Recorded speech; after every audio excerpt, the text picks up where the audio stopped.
Howdy, folks. I'm Brian, I'm Amber. and here's some Friday Junior Reddit. Happy Friday, Junior. Happy Friday, Junior. Alright, folks, our first letter is titled, Am I a Jerk for Calling My Mom When My Husband Refused to Listen to Me? I'm a 26-year-old female, and I recently moved into my first home. I'm also 4 months pregnant with our first baby. The pregnancy has been very hard. I have had horrible morning sickness. It reached really bad point where I passed out and hit my head, and my doctor admitted me to the hospital for a week.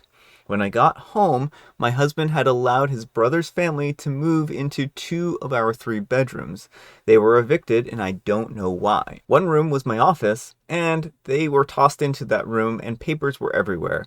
The house was a complete wreck. Trash, dirty clothes, used diapers. I started to cry. It was like a light switch flipped, and my husband was no longer the same.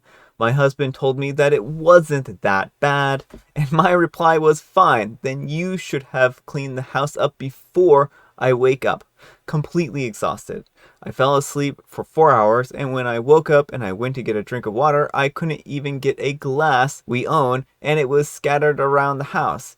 They didn't clean a single thing. I passive-aggressively started to pick up the dirty dishes and wash them. The following morning, I was trying my best to work when the kids were crying nonstop, banging on the walls and so on. Their mother was in her room for hours ignoring them. When my husband came home, he was upset with me over how I didn't make his brother's wife feel welcome in our home by helping with the kids when she was tired. Then continued to complain about how nothing was done while he was at work and I was at the house. Yep, the same one he didn't clean. That led to a fight where I told him that I'm too sick to have company and they need to leave. To which he replied that they are his family and he won't kick them out. I started to cry and I was beyond frustrated. Exhausted, I physically couldn't do any more. I called my mom asking if I could come and stay with her, telling her the whole story in front of my husband, who at this point was completely shocked, angry. Also, I could tell that he wasn't sure what to do. My mom came with my brothers. I have 3 older brothers. My mom was super angry with my husband and said, since your family can stay, we can also stay. My mom quickly took charge. I was sent to bed. My brothers started cleaning and complaining loudly about how disgusting my brother-in-law's family is, along with what a horrible husband my husband is for putting me through this while I am sick. I got a text message from my mother-in-law calling me an A for not helping my husband clean up the house and putting my brother-in-law in an uncomfortable position by having my mom boss him around. Alright folks, what do you think? Jerk or not the jerk? I don't think Opie's being a jerk here. I mean, her husband made a unilateral decision while she was sick and hospitalized to move his family into their house and then is like, oh, why aren't you cleaning? Why aren't you watching their children? I know you were just in the hospital, but you Yeah. know. Yeah, I really have a hard time sympathizing with the husband here. He's just completely disregarding his wife. OP is having a really hard time. She's having some medical issues, and he's just not even paying attention to her. Well, exactly. And like normally, calling a parent isn't necessarily the best course of action, but OP was like, "Hey, can I have a place to stay?" which is totally legit. And Mm-hmm. the mom just decided to be like, "We're going to fix the situation for you." So, good on OP's mom. I love how that changed. I hope things end up resolving well, but the husband really really needs to get his act together. I understand like his brother is his family, but his wife is his most important family member and she's sick. He's not treating this seriously. Mm-hmm. She is having a hard pregnancy. He is expecting her to continue to do all this labor, even though she has a high-risk pregnancy. Like, why wasn't he like hanging out with her in the hospital and stuff? Like, Yeah. it just doesn't seem like he's being a very good. And I know Opie says in the comments that like he's never been like this before, and that's why it's so upsetting and startling. And so hopefully it was just a moment of bad judgment. But I'm afraid that if he's showing his true colors now, then this mm-hmm, is only going to get worse from here. And I just feel so bad for OP. mm-hmm. But let us know what you folks think. So anyhow, take care and good luck. All right, folks, our next letter is titled, Am I a jerk for asking my sister for a loan if I didn't take the job that she arranged for me? There could be 10 years of backstory here, like with all the sibling relationships, but I'll try to stay on topic. The pandemic hit me hard in so many ways. I lost my job. I got busted for cheating the COVID unemployment. My girlfriend left me. I got COVID doing temp work from a guy who refused to wear a mask and came so close to dying. After that, I just could not work. My younger sister's husband works for a company that was incredibly successful over the last couple of years, and she was able to loan me a significant sum of money to keep me afloat after I had unjustly had to pay back our state for the unemployment. Unfortunately, I could not afford to pay her back. She said that for the sake of family, she's going to let me have the money debt free. In December, I was still unemployed, so she offered me a job working at her photography studio. I had something else lined up at the time, so I said no thank you. She said that the job wasn't even a job and that it was just time for me to grow up. I said I was sorry, but working for her just wasn't for me. She said that she needed the help and thought it was really bad of me to accept her money and not pay it back and then refuse a well-paying job. I said that I was sorry and we haven't spoken until yesterday. Well, my opportunity did not pan out and I'm about to be evicted and homeless. I went to my sister's house to ask for another loan and she absolutely lost her temper with me. Her husband essentially threw me out with no discussion. My mom called me and I talked with her for a little while and she asked where I got the nerve from. I explained that we are family and it can't hurt to ask. She said, and I quote, "Ever since that you were in high school, we loved you, but thought that you were a jerk, and now we just think that you're an even bigger jerk." Yes, I'm not perfect, but I live in a horrible system and do what I have to do to survive. Am I the jerk? All right, folks, what do you think? Jerk or not the jerk? Or very a complicated situation to I some mean, degree? I think Ovi definitely overstepped things by asking the sister for another loan, Yeah. especially where he hasn't shown that he can and doesn't intend to repay the first one. Mm-hmm. His sister offered him a reasonable job that would have paid him, and it's understandable if that's not his line of work, but you can't just be like, I will take all the free money you hand me, but I will never help you out. So I agree on that. I think if his other job opportunity had panned out and he was able to work in that and start being able to be on his own feet, that would be one situation. But clearly that job didn't work out. And so he would rather ask for more money than take a job that his sister offered him.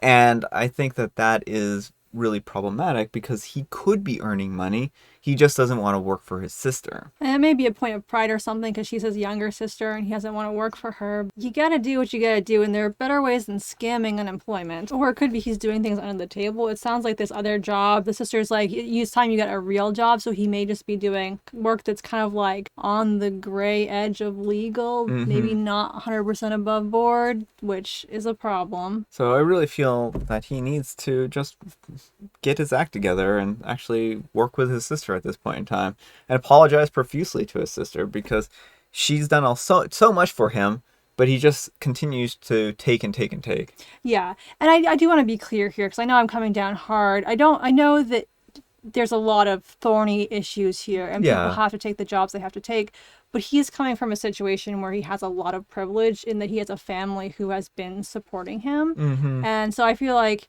this isn't a situation of desperation. This is, I want people to give me money and I don't want to work for you. Yeah. So I do think there's a fine line and I do think that there's some complexity here, but let us know what you folks think. So anyhow, take care and good luck. All right, folks, our next letter is titled, Am I a jerk for refusing to answer a stalker's phone calls at work because I have asked him multiple times to email me instead, which he has refused? I am an assistant to a CEO, and there's a vendor we work with, and he has become obsessed with calling me. My boss requires multiple meetings weekly with this vendor as they help our company out a lot. I am known to be efficient and I always reply to emails within minutes. People are always acknowledging how fast I reply and they appreciate it. This vendor refuses to email me and get my boss's availabilities to set up weekly meetings. He constantly calls me to ask me what my boss's availabilities are. I have asked him to email me instead because it's more efficient and time saving for both of us. He has refused, citing that he prefers phone calls. I don't understand. At this point, I reply to everyone within minutes, and whenever he phones me, the phone call lasts around 15 minutes.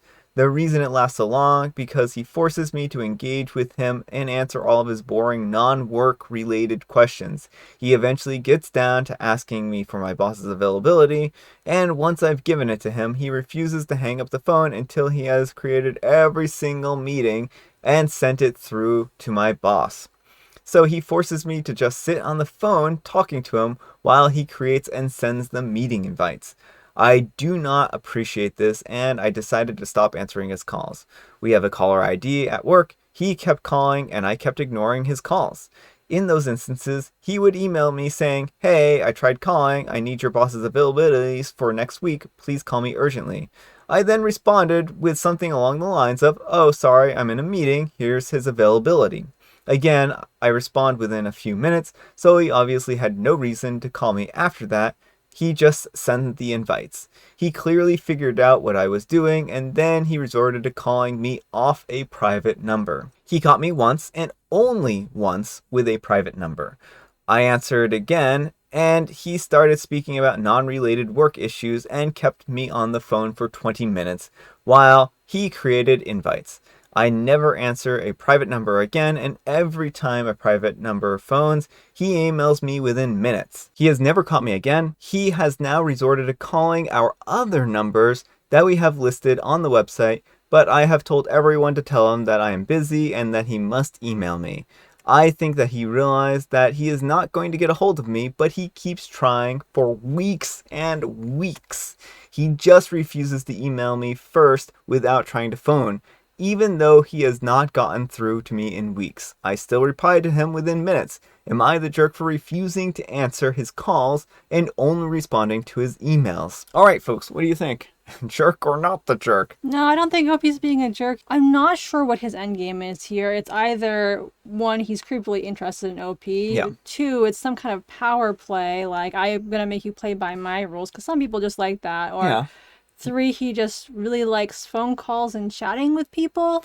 I think that it could be a combination of all three of those things. I don't know Yeah. if there's necessarily one reason why he does this. Some Yeah. people prefer phone calls, and that's fine. Some people like to be chatty, and that's also fine.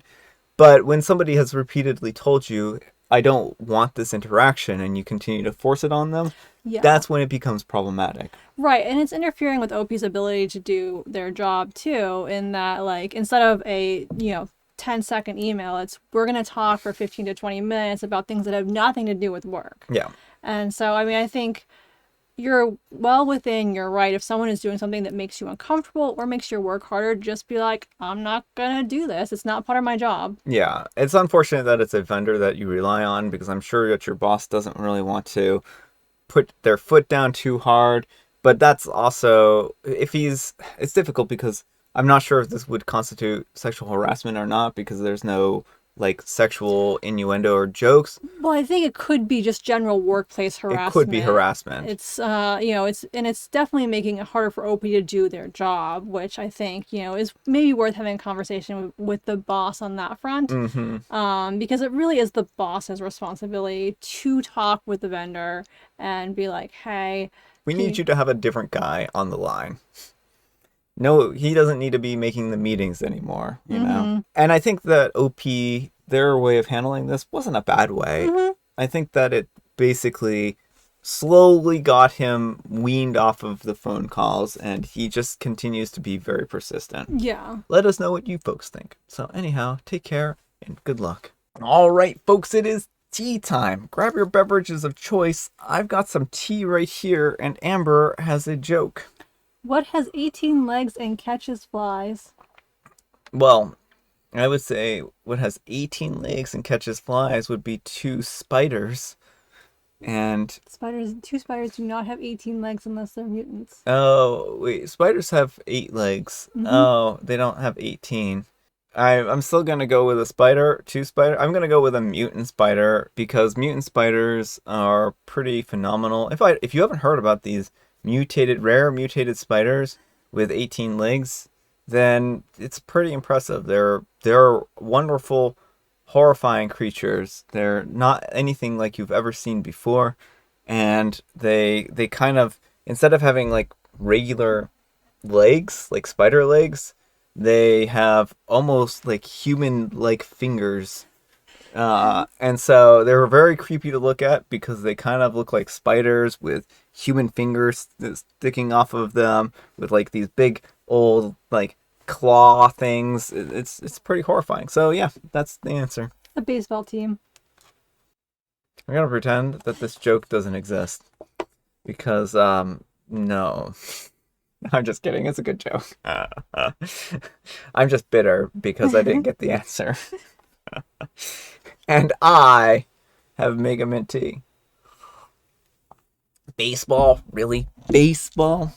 Is that what we're resorting to? Sports jokes? It was in the book. All right, folks. That's all the time we have for today. Thanks so much for watching. Thanks to Amber for being here. Thank you for having me. Happy Friday, Junior. Happy Friday, Junior. Amber, what is the moral of the story today?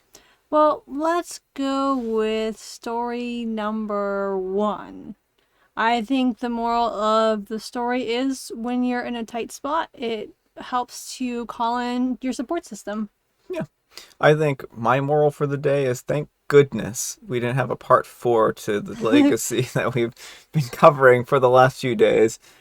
I don't know if that's a moral or not, but silence is beautiful. Let's put it that way. I also am very glad that mutant spiders with 18 human fingers for legs are not a thing, and that Brian just made that up, because that would be the stuff of nightmares. I didn't make that up. That's something that exists. Just look it up on the internet. Look up those keywords exactly. Nope. I don't know what you'll get.